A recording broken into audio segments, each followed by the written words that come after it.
This is Dishin Dirt with Gary Pickren, South Carolina's only podcast dedicated to the real estate agent craft. And now, the host of Dishin Dirt, Gary Pickren. And greetings and welcome back, everyone, to another episode of Dishin Dirt. I'm your often opinionated but rarely wrong host, Gary Pickren, coming to you from the beautiful offices of Blair, Cato, Pickren, Castelline in downtown Columbia, South Carolina. This, the first week of March 2025. So back with us today is our good friend Carl Medford. He's coming back in from California. And back in December, I believe it was December 19th of 2024, I did a podcast that featured what Carl and our other good friend Daryl Davis were pointing out as being the biggest threats in our industry at the time. And as y'all will know, over the last probably 3 or 4 months, we have basically focused on what Carl and Daryl have talked about as being those biggest issues, whether it's broker to broker or clear cooperation, the lawsuits or whatnot. Well, we also had Carl on with us back in February of 2024. We did a 2-part series back then, and it was talking about the 6 things you should ask your clients to do for you. And that was a very good episode. Well, last month, Carl wrote a great article in Inman News, and it was called, Is Removing Days on Market and Price History a Good Idea or Not? So when I saw that, I wanted to reach out to Carl and bring him on. As you know, I have very strong opinions about days on market. In fact, AJ Latrace, who is a writer with Real Estate News, interviewed me and quoted me in his article in February 7th. And that article, if you want to find it, is called, Will Days on Market Become an Industry New Big Debate? And clearly from Carl's article and as AJ's article as well, the answer to that is absolutely it is becoming a big debate. So over the last couple of weeks, we've been examining these issues with Leo Perea and James Wiggins. And today, Carl Medford from California is back with us. So Carl, very excited to have you. How you been doing? Doing great. Good to be here. Thank you. Well, thank you so much for joining us today. As we begin today, kind of give us your overall opinion of where you think we are as an industry since Sitzer Burnett. Loaded question to begin with. Don't you like that? That just hits you right out the gate. Well, to be honest, I don't see a whole lot of change with regard to commissions. In fact, in some ways, since we no longer have to work with our sellers to try to pre-negotiate a buyer's commission, it actually makes us more able to negotiate a decent commission on the listing side. So in reality, we're actually seeing those potential of those numbers actually slightly increase, which is good because if they're looking at what we would consider, and historically in the Bay Area here, our percentage has been a little less than the national average simply because our price point is just ridiculously high. But this is giving us an opportunity to go back in, and if we're just negotiating on the listing side only, to set a more appropriate number, which has been very helpful for us. And then we're not making any effort at all to pre-negotiate a buyer commission number. Nice. And I wrote on that a while ago as well. I think that's just stupid. Why give away, more than the buyer might be asking for? So we don't pre-negotiate that at all. We simply tell our sellers when we get an offer, more than likely it's going to come in with a request for compensation, and we will take a look at that at that time. And so far, we've been getting what I would consider to be an average area commission on the buy side as well. So we'll see. I mean, so that from that perspective, it hasn't really bothered us that much. I would love to see the whole country follow your example and get away from broker to broker comp. I don't know why any listing agent would waste their capital and goodwill with the seller, arguing with them before they even have an offer or even a showing as to what they should pay the other side. It seems to be a foolish decision to do that. Totally agree. And historically, we've always had an issue negotiating the buy side anyway, because that's not the seller's main consideration. They want to know what they're going to get for what they're going to pay us to sell their house. So, and we're in a market as well where it is normal for us to provide staging free. We provide that as part of our service. We provide property preparation, where we're sending in a transformation specialist to work with the sellers to upgrade their homes. When you're paying the price point that buyers have to pay here, they're expecting a turnkey property. So the lead time to getting a listing on the market for us is dramatically longer than an area like Detroit, where you just, because of the price point, you're just putting the sign on the front lawn and calling it a day. Same as us. Yeah, exactly. So whole different market. So it's actually helped us. Where we are seeing A lot of issues now are in the other issues of the clear cooperation policy, things like that, the potential of DOJ getting involved. And just, I'm with Keller Williams. We saw an article come floating through yesterday that Keller Williams is now partnered with an equity partner who's put a person in the CEO role for Keller Williams. Now, I have no inside information on this at all, so I'm going to speculate. But my guess is because of the fact that KW is being required to pay a pretty healthy chunk of compensation, they need some equity. That's a guess.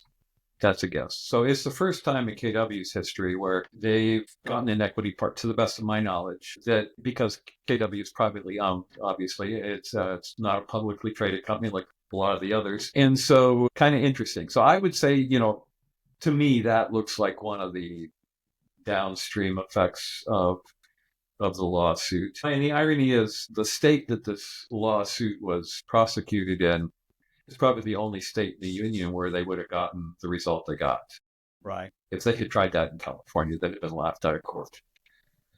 They probably should have been in Missouri too, but you're right on that. Yeah, and the reality is, I would say probably the number one effect of the whole thing is just a massive amount of resentment on behalf of the realtor community towards what we believe was a money grabbing effort on behalf of what a bunch of attorneys. Yep.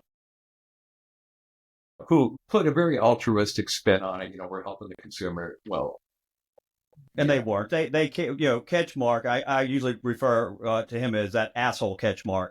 He had no concerns about what was happening in the industry. He had no idea how the industry works. He has no idea what the ramifications. Right. When he continued to preach that the prices of listing a house would go down, we all knew that was comical. But the problem is lawyers are not going to sit here and watch this guy make $500 million. That's a billion with a B, and then just say, well, this is it. And where I'm at now on this, Carl, I want to see what your thoughts are. I've been practicing law 30 years doing real estate, and never in my career have I seen such an industry that's not at ease. There's just not, nothing is at ease right now. Everything seems less at ease than any time in my career. And I wanted to see what your thoughts were as an industry. I feel like our threats, everybody thinks they're done now because we made the settlement, it's over with. I think the threats are actually escalating. And I think the conversations we're having today about broker to broker, clear cooperation, days on market, are all going to lead to even bigger problems down the road. Yeah, and then let's throw the magic bullet word in there, tariffs. Yes. Yeah, we're in uncharted waters, and there are no end of issues out there. We're in a bizarre market to begin with, where because of high interest rates, I remember interest rates at 18.5%. Right. So I had construction loans out at one point at 24.5%. The problem is the general consumer perceives these interest rates to be high, so they're sitting on the bench. We've got a huge taxation issue in California because of the high price point. A lot of these sellers purchase their homes at $100,000, $200,000, $300,000, and they're now worth $1.6 to $2 million. Imagine the capital gains tax on that sale, wow, even after they're excluded. So you've got sellers fundamentally just sitting on their hands saying, we're going to retire in this home. So it makes sense. Yeah, there's no inventory. There's literally no inventory in our market, and a huge issue. So you couple that. But in spite of that, because of that, I should say, we've got rising prices in a time where you would expect them to be declining due to the interest rate. So, nothing's normal. It's all skewed. And I sit here today also, and the threat clearly is from the outside. We see the lawyers as a threat. But part of what I'm seeing, which brings us to our topic today, which is the days on market topic, and I talked to Leo Perea and James Wiggins about this over the last 4 weeks. I do believe a big part of the threat is the threat from within. It's the devil within our own house. We in the industry are pushing for these radical changes of things on the MLS, and no one is spending the time to truly think about, A, is it good for the consumer? Is it complying with my fiduciary duties? And what is going to happen when this does? Like, for instance, we've talked a lot about clear cooperation. No one wants to talk about the fair housing debacle that will come from the elimination of clear cooperation. Yeah, it's ridiculous. There's industry-wide agreement that homes sold off the market sell for less. And so the only rationale, and of course, companies such as Compass, for example, are putting the spin on this that, hey, it's good for the consumer. Well, it's good for the C-suite executives who get paid based on performance on the stock market to their shareholders. And so they're going to do everything they can to increase their revenue and trying to give their agents special access so they can sell properties off market and double end those. I mean, that comes under the category of duh. I mean, it's annoying to me that they're trying to hide that and put a spin Right. on it and just Just say, tell us the truth. Tell us the truth. You want more money. Yeah. You want double sides. Right. Yeah. So trying to make it look like it's in the interest of the consumer is just, quite frankly, BS. And, And it's Zillow, insulting. yeah, and Zillow came along and said, listen, average is $5,000 less across the nation by selling off market. In markets like ours in California, $30,000 less on average. Now that'll buy you a really nice dinner for two in Paris, first class, both ways. So yeah, it's pretty ridiculous. So let's talk about the days on market. We've talked over the last 4 weeks on this show about clear cooperation. And I think hopefully most of the agents and brokers I talk with, leaders at the local association and the state association agree that clear cooperation needs to stay around. So the other argument, and I was interviewed, as I mentioned, by AJ Latrace on this issue, was the days on market and the price reduction. I think this is just another case of greed or of not thinking about the consumer, but thinking about what makes it easier for my agents to get these properties sold so we can get the commission. Tell us about what is this big debate and where you come down on it. The debate is, should we be able to remove the days on the market data? Now, an analogy I've been using all along here is if you go down and buy a car, the majority of dealerships out there are going to give you a Carfax. They're going to give it to you for free because they understand that if they're going to be open and transparent and honest as a dealership and literally fight the ages-old stereotype about used car dealerships, then they're gonna do whatever they can to provide as much transparency as possible. So that'll be a Carfax, which is important information for a potential buyer of a car. They need to know if it's been in an accident. So in the same vein, if you're looking to buy a house, you need to know if that home's been on the market for 105 days. Why? Well, the simple reason is if it's been on for 105 days, that means it's been overlooked by hundreds of buyers. And then the fundamental question is why? And so then that gives you an opportunity to do a little digging, a little research, and be a little more informed as a buyer. And it also alerts you to the fact that you may have some room to negotiate here.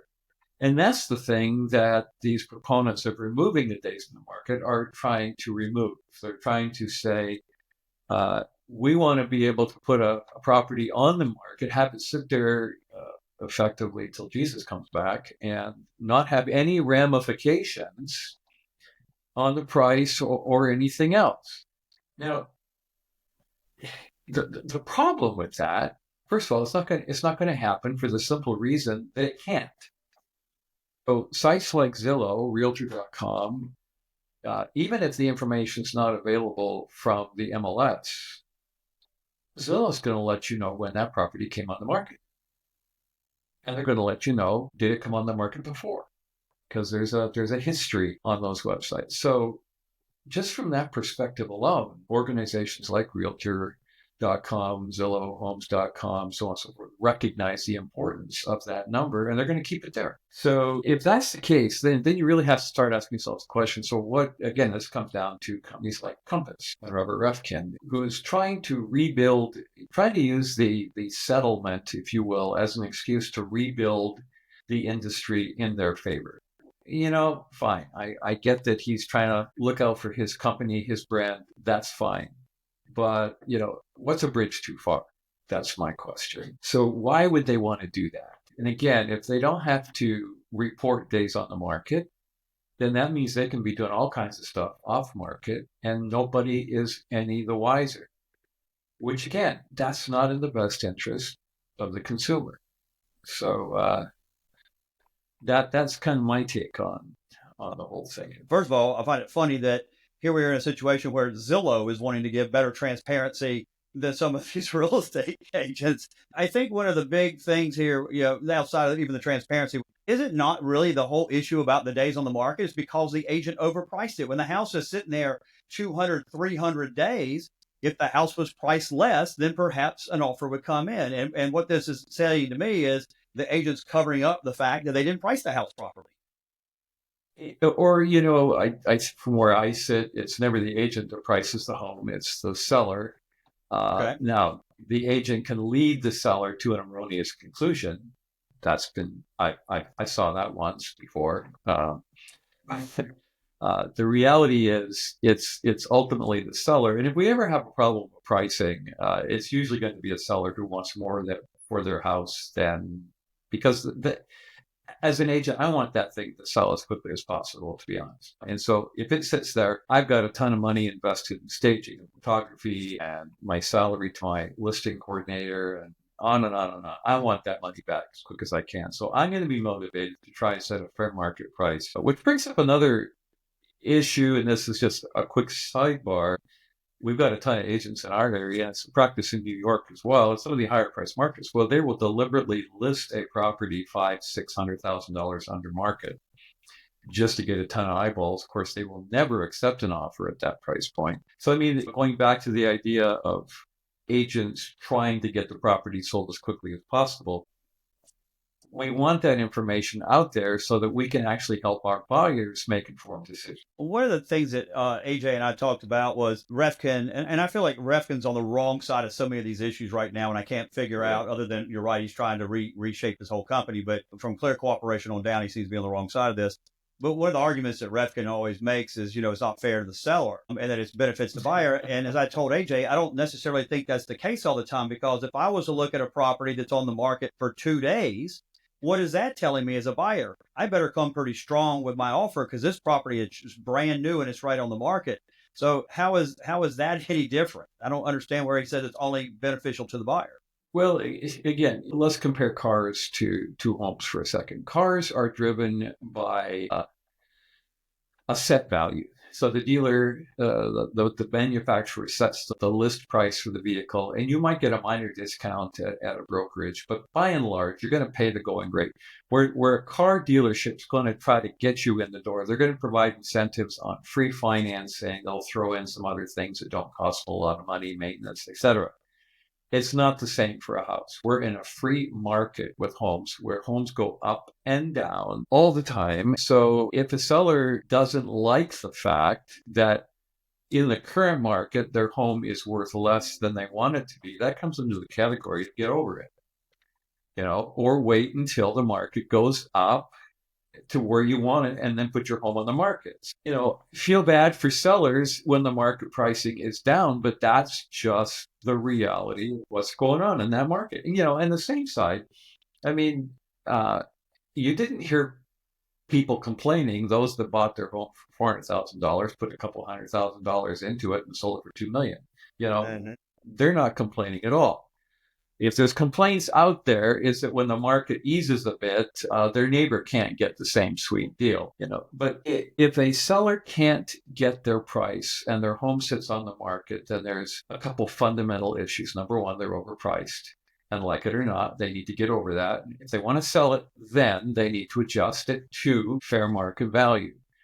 But days on the market is an indicator to them that that's real. And it's also an indication to a buyer that that's real. Why should a seller be allowed to sit out there for 365 days at a ridiculous price? That's not a service to the buyer or the seller. It's just not. And the other thing is property prep. If they've just thrown especially in an area like ours, if they've thrown their property out there, there's 3 tiers in pricing. There's the bottom tier, which is investors, flippers. There's the top tier, which you've got these buyers that are willing to pay a premium for beautiful turnkey move-in ready properties. And then you got the middle tier. Those are the normal homes, no improvements, got 1980s kitchen. It's an okay house, but there's certainly nothing special. A seller putting that house on the market, if they expect to get a top tier price, and a lot of them do, they're dreaming. It's not going to happen. In reality, And again, in our market especially, there is no group of buyers predominantly in that middle tier. Buyers in our area, many offshore owners, they don't know which end of hammer does what. And so they're not looking for a fixer-upper.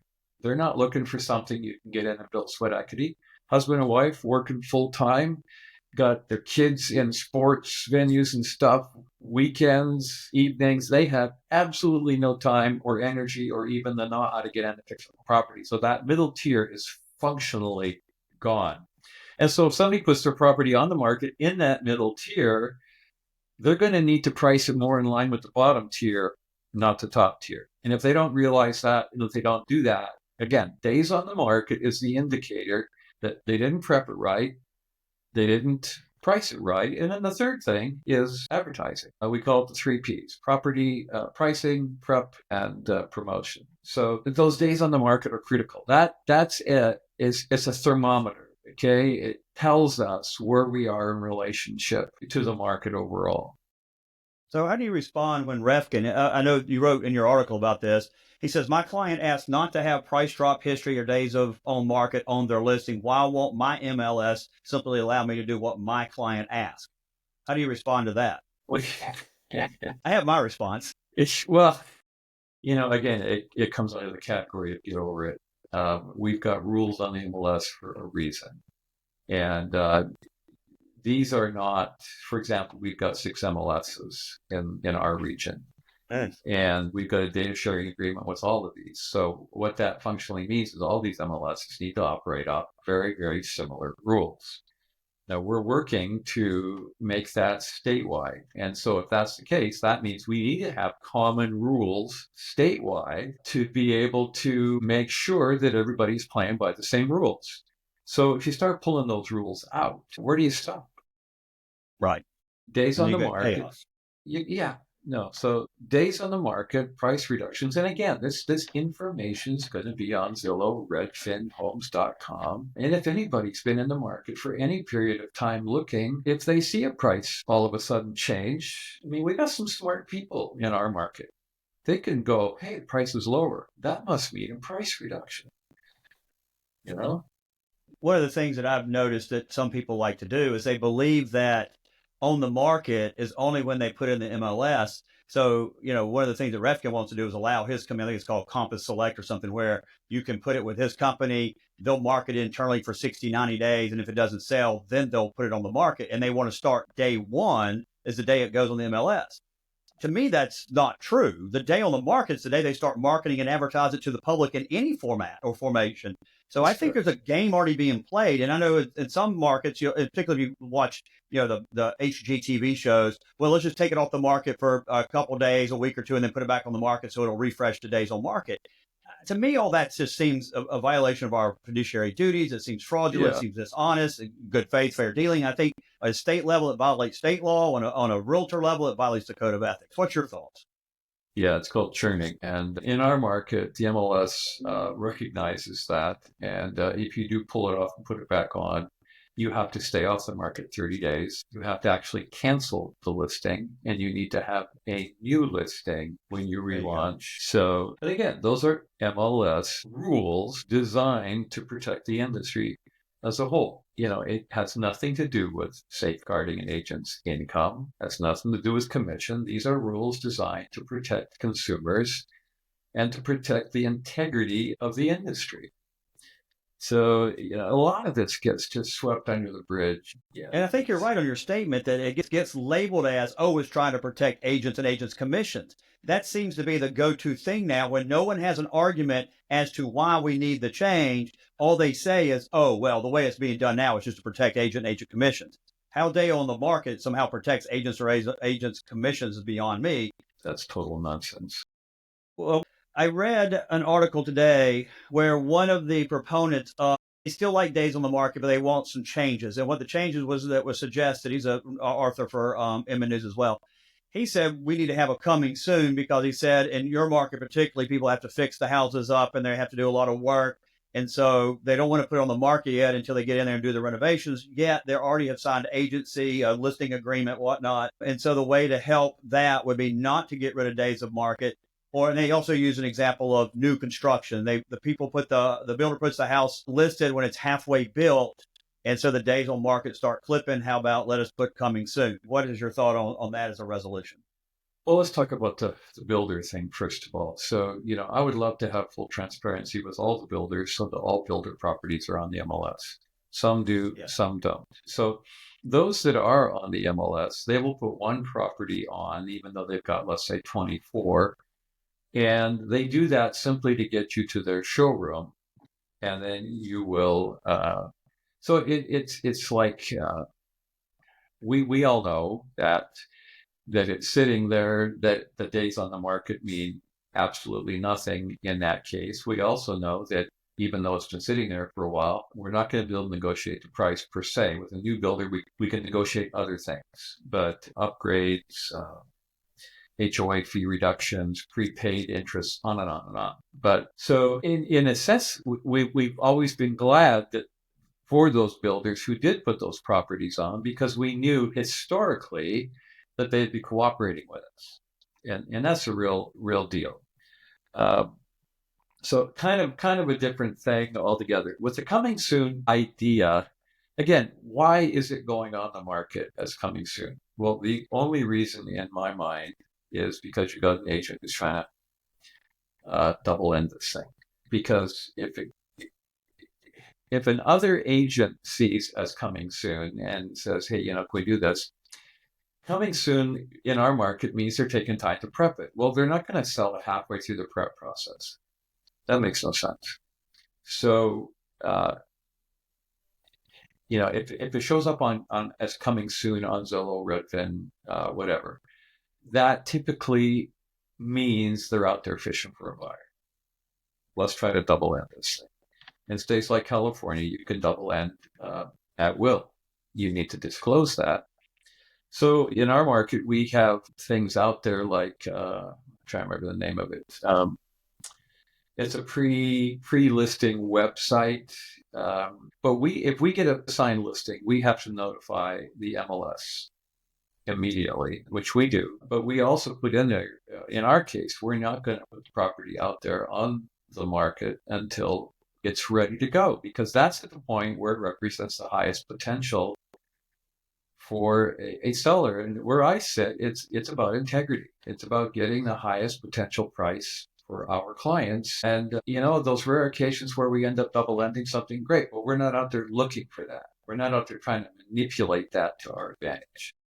We have that same system here. It's called withhold from market. Yeah. So what they can do is sign them up so they can give them advice, counsel, and advocacy. But at the same time, they've notified the MLS. MLS is going to withhold it from marketing. But that also means that the agent can't go out and market and advertise it on their website. They can't go. Exactly. It's no marketing or advertising if you're going to withhold it from MLS. Exactly. That's a simple resolution. We don't need this days on market, in my opinion. No. So the get around to that is coming soon.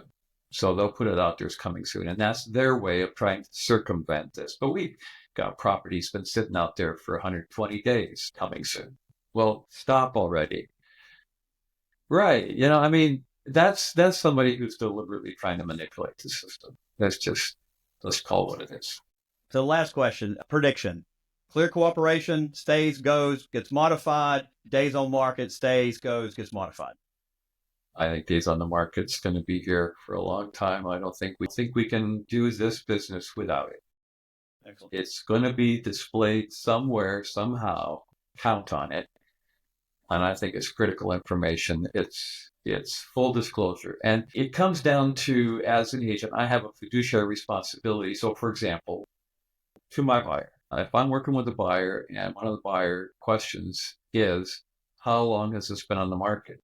My fiduciary responsibility is to tell them. And if I try hiding that, fudging that, then I'm no longer representing my client. Straight up. Even if they try to take that number away, it's my responsibility at that point to disclose what I know, to disclose information that I have access to. So even in states where disclosure is almost non-existent, we still have to disclose known facts. That's just the reality as agents, not necessarily the sellers. But so I think so. days on wire, I think it's going to be around for a long. Market adjustment, market pricing adjustment, that's going to be around as well. I don't think you can get away from it. In terms of CCP, the intent is great. The intent, I think, is right on the money. I think it needs to stay. I think we might, because of Department of Justice, I think we might see some redefining, rewriting of it. But we really need something that keeps either that or the amount of disclosure that's given to a seller about their options needs to dramatically increase. And the problem with disclosures is a lot of these disclosure packages. Now, in California, our disclosure packages are well over 100 pages. So, the number of sellers that actually read through that line by line, they just DocuSign, have a nice life. So as what we do, and we go through every answer to every disclosure that they're filling out, page upon page upon page, answer upon answer. And I cannot change their disclosure, but I can go back to them and say, listen, given what I know, is this really correct? Keep in mind that if this is not correct and you're misrepresenting the facts, then you may end up in court if a buyer finds out otherwise. And oh, by the way, I'm going to be standing beside you. And oh, by the way, my broker is going to be standing beside me. And we don't want that scenario. So let's rethink this. And in those cases, most of the time, it's not, they weren't intently trying to deceive. They just didn't understand the question. So that same level of fiduciary responsibility and integrity needs to be in the system somehow. So that's why I think we need CCP. Or a version thereof. We've got to have that. So everybody's playing at the same level. Otherwise, and I think Compass has been almost strict work, but they're really designing it, trying to drive a lot of, it's like Walmart. That was another one of the analogies I use. They're trying to be the Walmart of real estate, drive all these mom and pop brokerages and that's out of business. Yeah. And it will. Yeah. Because you have to go work for one of them if they control the listings. Exactly. Yeah. So again, not in the best interest of the seller. So, and just use the Walmart analogy for a moment. You have to know that the price a manufacturer is getting for selling their product to Walmart is dramatically lower than the price they sell to the mom and pops. Mm-hmm. Okay, now just take that logic for a second and think. So the price a seller, an owner of a home who has only one product and one opportunity to get the max for that is going to be getting less. That's just not fair. So we need a level playing field.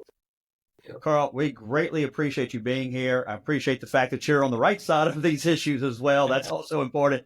Guys, if you haven't had a chance to read some of Carl's articles, he is one of the absolute best and most learned minds in our industry. Get on Inman News. Carl writes regularly for that publication, and they're always well thought of, well thought out, and they have great points. So I highly recommend you do that. Go back and listen to the podcast we did with Carl also back in February of last year. But that's all the time we have for our show today. We appreciate you joining Dishin Dirt. If you'll come back again next week and join us, subscribe to us, let all the other agents know about us, and we will see you again next week. Y'all have a great weekend, guys.